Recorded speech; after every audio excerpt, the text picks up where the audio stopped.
Actor and comedian David Koechner joins the We're Out of Time podcast. I knew when I was 13 years old, I'm going to be on Saturday Night Live because I decided when I was 13. There's such power to decision. Did I tell anybody? No, because I'm from a small town.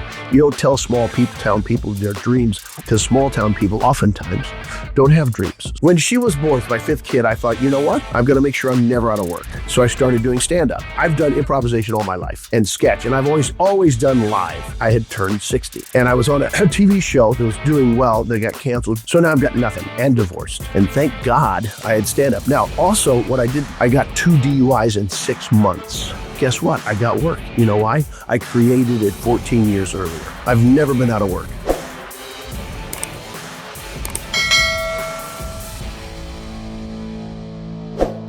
If someone has a problem with substance use disorder, please call One Call Placement. That's 888-831-1581. And if we can't help you, we'll make a referral to someone who can. Please, we're out of time. David. Yes, sir. Nice to have you here. How do you say your last name? Koechner? Okay, that's how you should. Now, let's go through it. It's Koechner.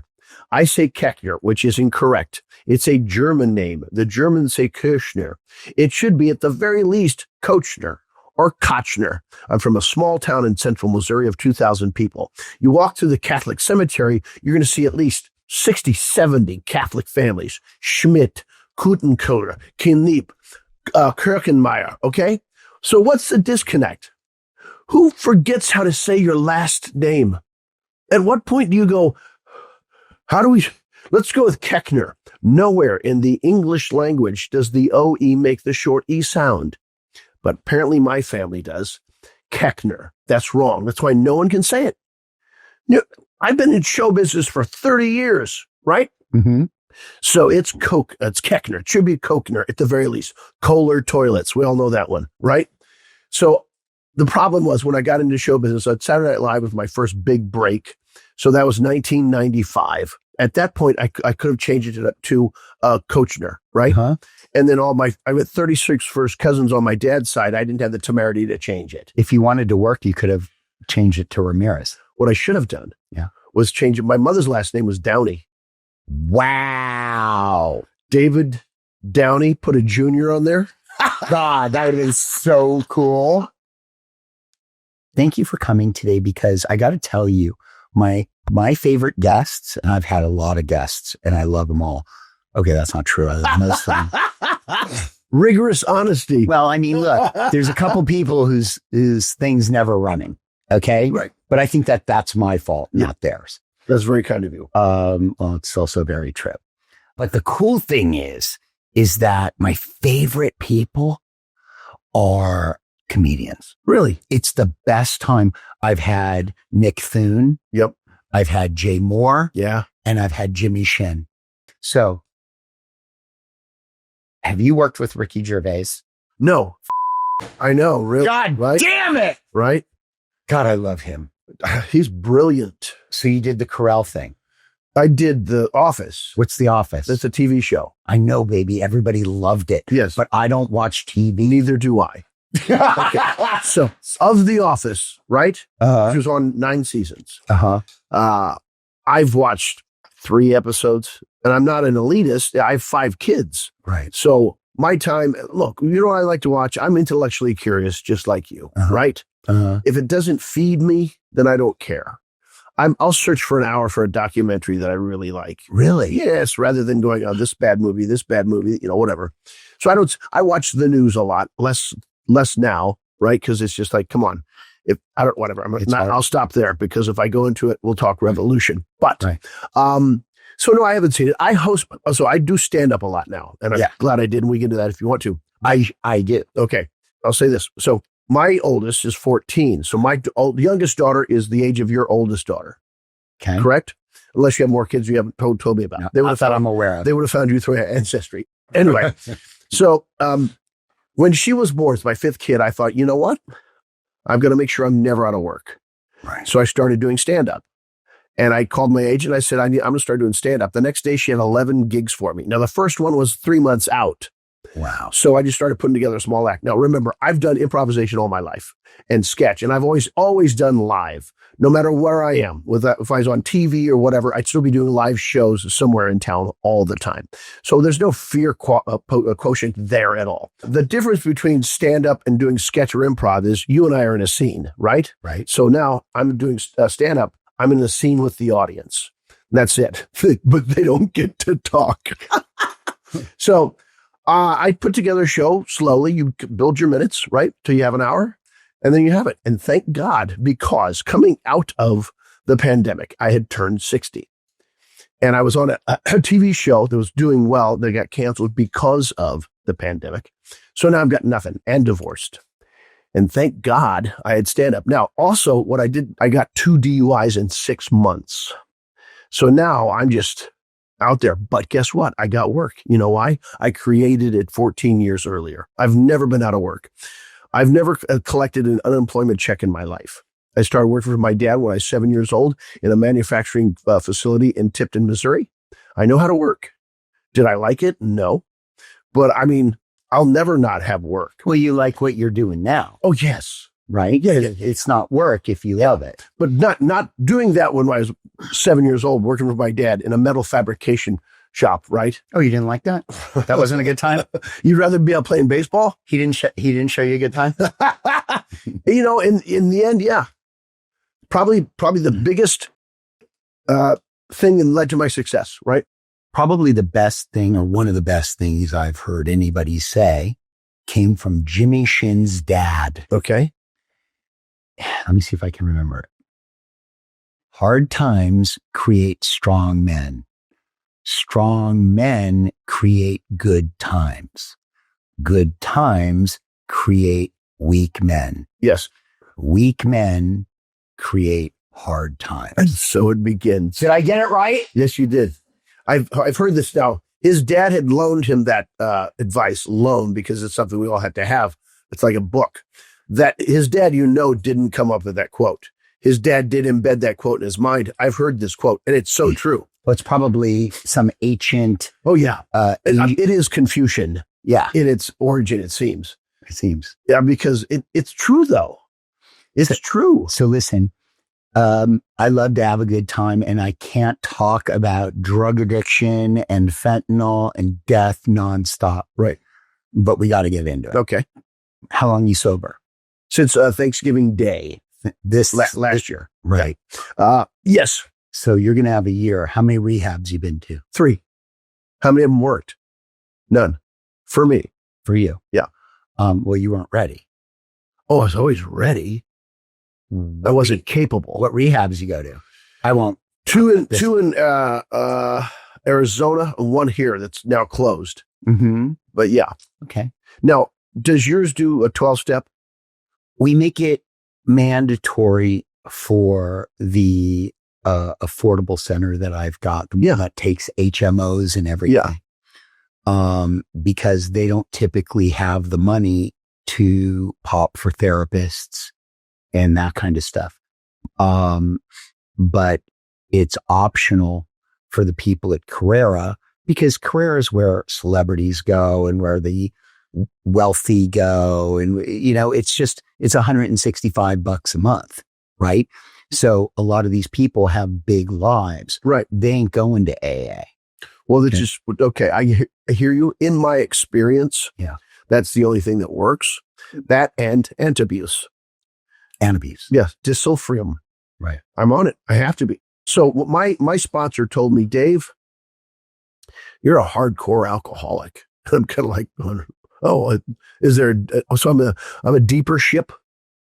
So it's harder for me to get my serenity.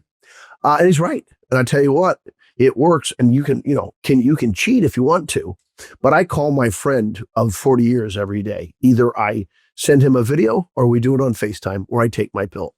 Now you take this pill long enough, you can't, if you stop taking it today and I drank tomorrow, it'd be the same effect. You'd violently throw up, right? So I don't know how long it would take to get it out of my system by now. I'm guessing a month. I won't tell you. Oh, you do know? Oh, you know. You. Okay, it doesn't matter.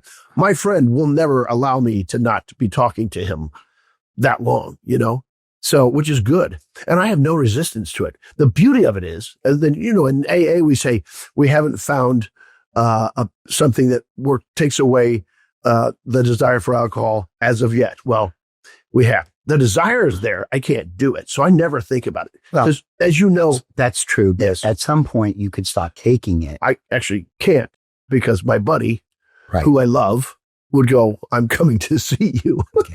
So I do want to say one thing because you're right. I love AA. Yes. Okay.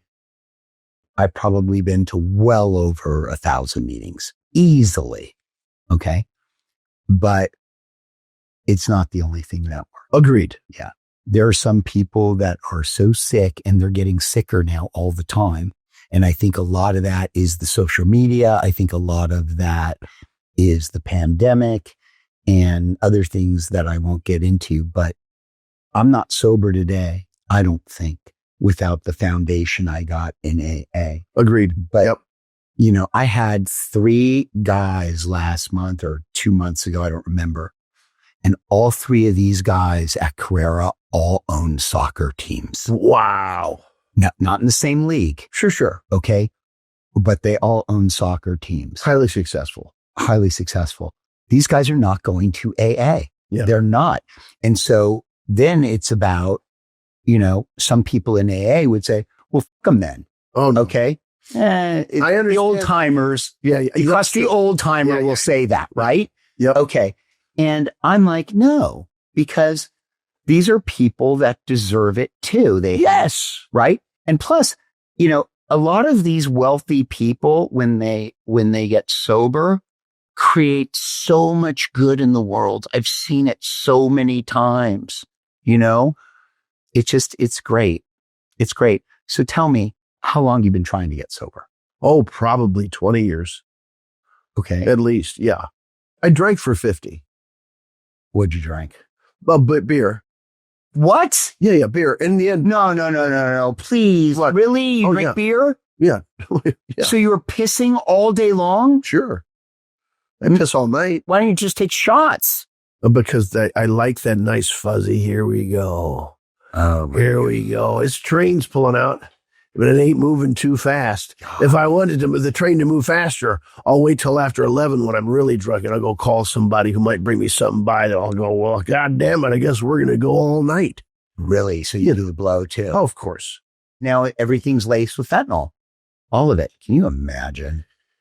I've got 5 kids, dude. I'm terrified. How old are your kids? Charlie is 26, Margot's 23, Sergeant and Audrey are 19, and Eve is 14. You've had the talk with them, the fentanyl talk? This ring right here. Where you at? Let's see the ring. Okay. That's a guitar. Okay. My buddy was a guitar player, and he couldn't beat narcotics, right? So his deal in the end, after he'd been through everything, was pills, right? And so he'd crush them and snort them. And I flew him out for his birthday one year, 3 years ago, and because I was doing a show in North Carolina, and we're sitting there, and I bought it when I was sober at the time, because how sobriety goes. Thank God you got good sponsors. Go, Dave, relapse part of it. So I've been I guess I've been sober for 10 years in constant relapse. I guess that would be the funny way. So funny. An alcoholic would understand that. I was sober for 25 years. No, I wasn't. Go on. I was attempting. Anyway, my buddy I could tell, I bought him a nice steak for his birthday at a nice steakhouse, money.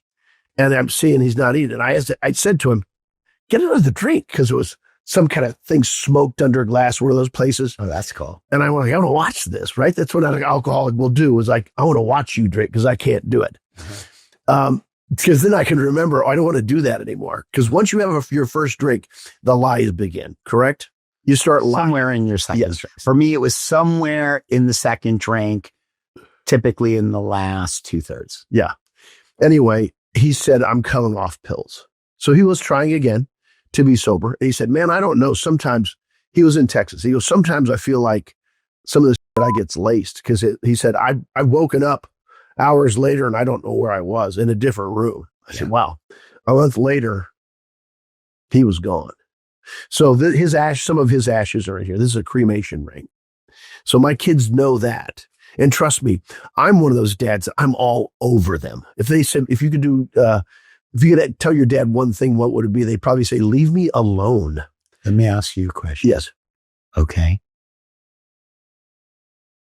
You're sober now less than a year. Correct. Which means your children of various ages have seen you at your worst. How are they emotionally because of that experience? I've read a lot about this too, and you've seen it, and I know that I've caused them a lot of pain, but gosh darn it, I mean, they're pretty darn good. I rage, all this anger that came from your childhood, that's there. They have it in spurts, I have it in whatever. And so if anything, I'm a cautionary tale to them that they see in their home, right? And they want the best for me. And we have a really open, honest relationship. But emotionally, I would say, near as I can tell, they're very regulated. Did you ask them? Oh, we talk about this stuff all the time. But I mean, that specific question? The question is, hey, kids are hardwired to love their parents. Right. Okay. I know that my drinking had some effect on you. Can you tell me what that was and what's still here? Interesting. I've never asked them that specific question. What I have done is say, I owe you apologies. If you need an apology from me for anything, ask me. And they have. And I don't defend it. I say, I know what you're talking about. I apologize for that. And then you have to do the steps to make amends. That's the part, right? Yeah. You've got to do the amends. Yeah. And they haven't kept coming back. I mean, I would say our house, as far as I can tell, is pretty honest. Do you have a good relationship with all your kids? Yes. Here's the thing I love. I'll tell people, I'm alcoholic, and they are divorced, and they go, do you talk to your kids? They cling to my heart every second. Every morning, I text them every morning and every night. Now, they might be sick of it because a lot of times they don't respond. How are you kidding? But guess what? After 3 days, they go, Dad, what's going on? Right. So there is a comfort they have in knowing Dad's thinking about me, right? But just suffice to say, I've got a good, honest, true, and loving relationship with all of my kids. Are your kids proud of you? Yeah. Yes, they are. To the extent, all we can say is most days, yeah. When was the last time you did cocaine? It would have been probably sometime in that summer of last year. Okay. Listen, check this out. Okay. I hope you never relapse. Oh, no. Okay. Thank you for saying that. I hope you never do. Yeah. I wish you nothing but the best. You are the salt of the earth. Okay. You cannot do cocaine anymore because you're going to die. Agreed. No, dude, you're going to die. Yeah. Okay. Because you don't have the tolerance for it. You're going to do it like it's cocaine. All of it. Because that's how we do it. Right. And you are snorting it, right? Of course. Okay. You're going to die because you don't have the tolerance for it. And even if it's not a lethal dose, to you, it will be, right? You can't do it. Yeah, I agree. Okay? Well, the likelihood of that is it's never gone. You can't You've say been trying to get sober for 30 years. Yes. But it would only come after I'm drinking. And I just want to tell you something, okay? Because this coming off mean-spirited and heavy-handed. Oh, no. You've got to be tough. Right. Yeah. Well, we got to have an honest conversation. But it's not like I didn't lose 25 years to drug addiction, okay? I've only got 21 years in recovery. What do I got, 21 or 22? March was 22. Wow, congratulations. Okay, thanks. I wish. Yeah. Anyway, you're saying. What was your big break the moment you knew that you were going to be able to do this thing? Well, there's two parts to it. Number one, my big break was Saturday Night Live in 1995. But I'll tell you this, and it's strange, and it's not arrogant, and I'm not a narcissist, and I'm not a person that is full of shit. I knew when I was 13 years old, I'm going to be on Saturday Night Live because I decided when I was 13. It's such power to decision. Did I tell anybody? No, because I'm from a small town. You don't tell town people their dreams, because small town people oftentimes don't have dreams. So what are they going to do? They got to shit on yours, right? Even after I came back to that town, they'd still try to shit on me actively. I didn't say anything bad to anybody, but they'd try to find something bad that they remembered from my childhood and introduce it to me when I'm 30, 40 years old. Like, what? I didn't score enough points at a basketball game in 8th grade. Do I give a shit? That's what you have on me? Okay. Like that. Okay. So when I got SNL, I knew I was going to get it. So, okay, great. Now here's the other thing. You must constantly still always have the next goal, right? All I wanted after that was the respect of my peers, which I have, but that's kind of a very, shotgun goal. It's not a sniper. So you have to have the next specific goal. Then I just wanted to work. It was that. I wanted to work. If you look at my resume, I've never not worked. 225 credits. Proud of it. Great. That's a body of work. Fantastic. Still don't have exactly what I need, which is enough sustenance for my piggies, right? To keep raising these kids, make sure they get what they want, and that I have something for my retirement. Now, look, I'm very fortunate, and I make enough, but I've got a lot of people that I support in my life, So that's how we get our self-esteem. Yeah. I mean, if you're like me, that's how you get your self-esteem. Yeah.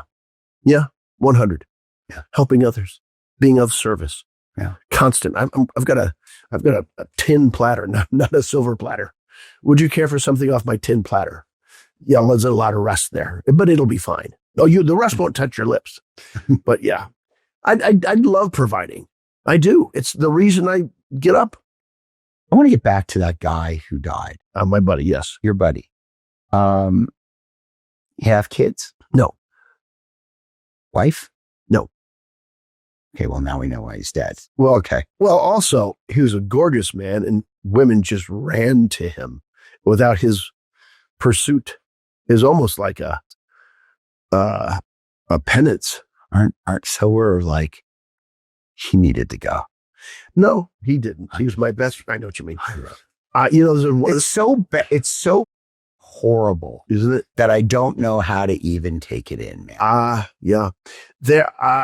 I've lost a couple good ones. And when you do, the grieving never ends, and it's okay. Tell me about another guy that you lost to a drug overdose. Oh, that's just the one.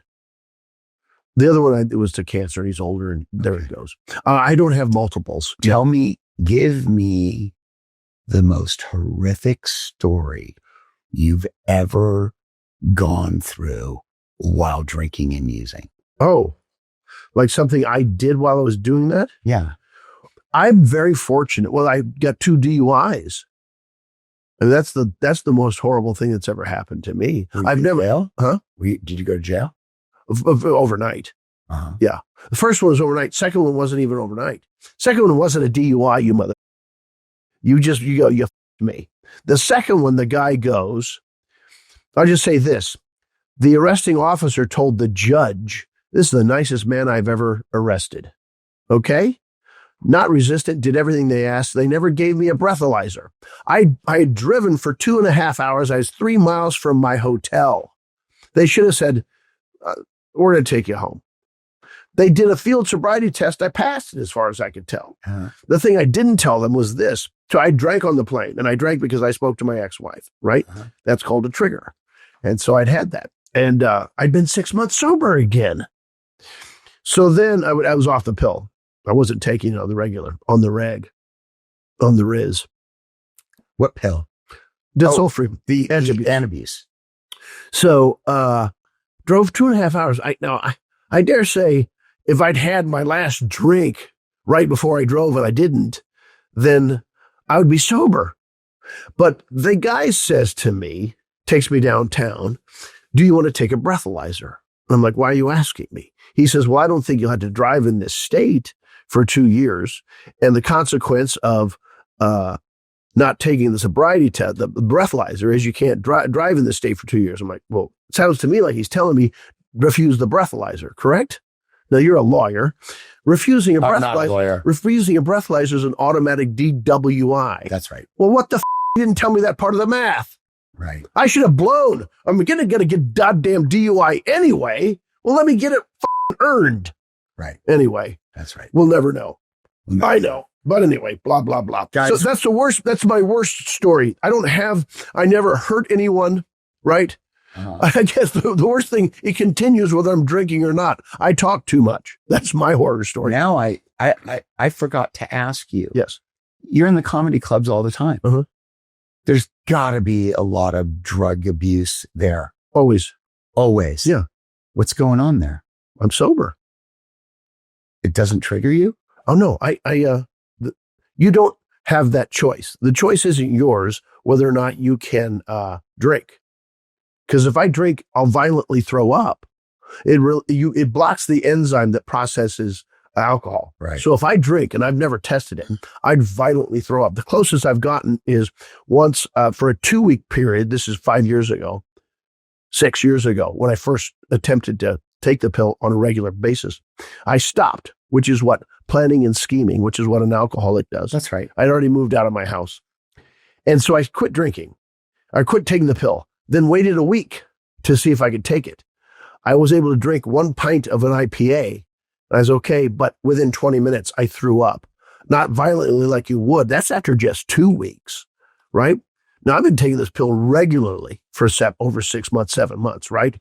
So it would take that long to get out of my system. So it's not available. You don't wake up and think about stealing a car.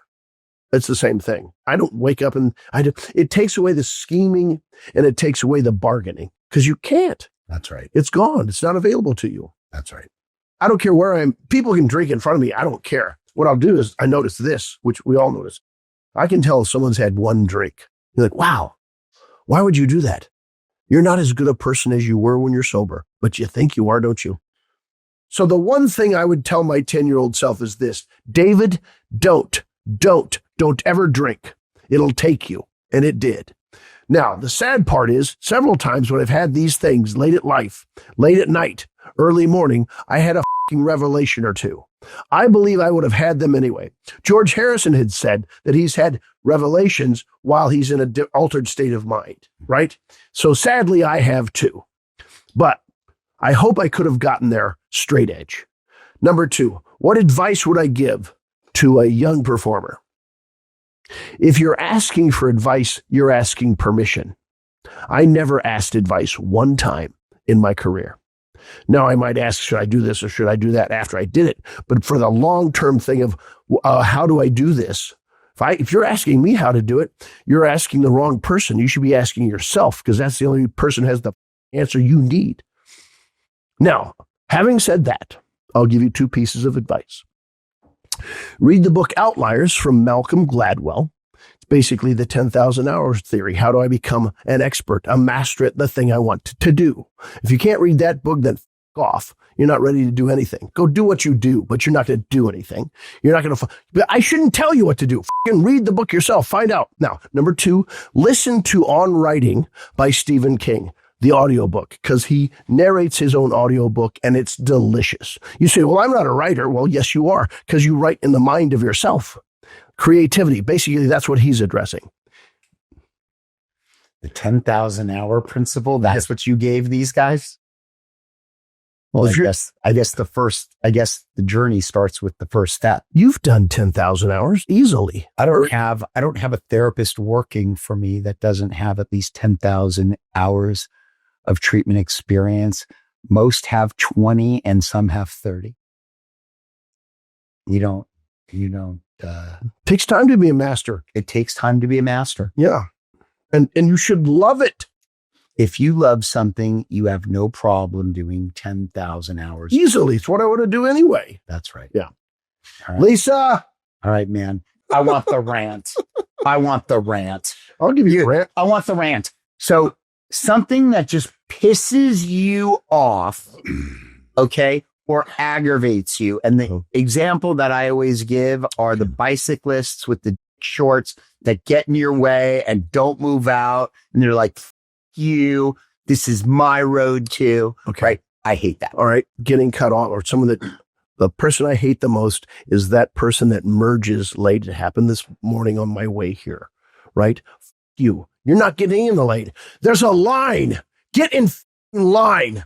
Get in line or develop a goddamn machine that puts you where you wanted to be. Because you don't cut in front. You don't get a cut in late. Oh, you forgot? Then get off of the next exit and come back and get in line. Get in line. You don't get to cut the line. There's a line for a reason. We're all in the goddamn line. I don't want to be in line. Then don't get in line. Start your own goddamn line. You think you're the goddamn king? No one's king. We're all equals here, and your job is to make sure everyone gets an equal chance in life. In life, everybody gets a chance. Open the goddamn door. Invite everybody in. I'm sorry for cutting you off. I apologize. I didn't know you felt that way. I wasn't holding you up. You tried to cut in. But I wasn't holding you up. Yes, you did. You got one car in front of me. Oh, okay. That's true. All right. Hey. Nothing exists as it seems. Where can people find you? Instagram, David Koechner, Koechner. Same for all of the other social platforms that have destroyed this country. Where are you playing next? I don't know when this is going to go up, but I do have a website, davidkoechner.com. So all those dates I'm doing 50 this year, baby. 50 dates. Really? 50 cities. Yeah. That's gotta earn. Fantastic. Yeah. And I'm doing 5 movies. Dude, I got to earn. When are you coming? When are you doing the Comedy Store? Because I ain't never going back to the improv. You don't. If you do a date there, you're doing 15 minutes. Nobody gets their own show unless they built it for this audience specifically. So I typically don't do things in town because I'm on the road. So if I've got a night off, I'm not going out. Oh, that's great. Yeah.